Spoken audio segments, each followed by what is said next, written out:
për të gjetur një zgjidhje. Kemi parë takime të zhvilluara vetëm me zotin Kurti dhe zotin Hamdi Xhiku, gjë që nga ana e të dyve është përcjell ndoshta për publikun, duhet thënë një takim që mund të përcjelli diçka në vijim, por ende nuk ka një marrëveshje konkrete. Nga ana tjetër, shohim që me PDK-n qëndron ndryshe, këta të fundit kërkojnë që këtë ftesë të zotit Kurtit për bisedime ta kenë të shkruar dhe jo të thënë kështu, apo deri tek ajo që duan emrin kandidat të vinë nga radha e tyre. Si analizoni situatën aktuale të qëndrimeve politike, pra të përfshira të gjitha pa ndarë asnjërin prej tyre deri në këtë moment, në një kohë krize duhet thënë, ku pak ditë kanë mbetur në dispozicion dhe patjetër duhet një ndërveprim në këto momente për të risjell atë që i duhet më së miri Kosovës.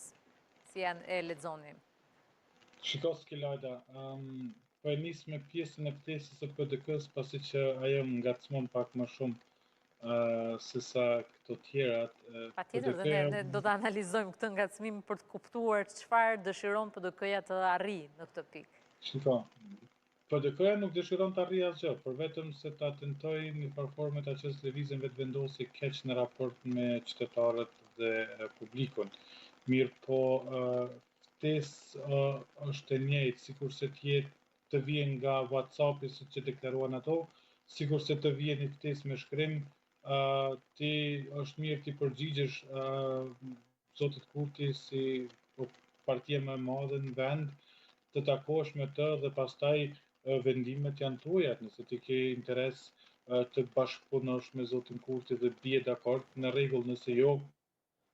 për atë edhe gjykata kushtetuese ka dhënë afatin pas 36 ditësh të kaloni në